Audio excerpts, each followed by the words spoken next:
biti lopte?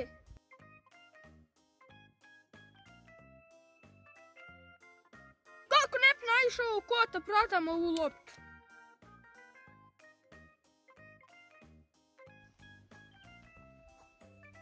Ovo jest dobra ota tvoja lopta. Gdje si kupio to? Ljudno, ovu sam loptu kupio u trgovini, platio je 600 eura. Bil je kupio od mene. Daću ti ja s 20 maraka. Za 20 maraka veliš, evo ti pare odmah.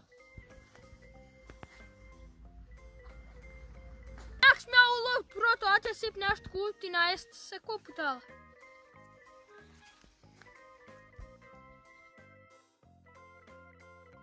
Ja na moje lopte da je sad utresim. Zaglavilo mi se na drvet i ja sam se našao štab da dahtim. Ali vidim da je nema.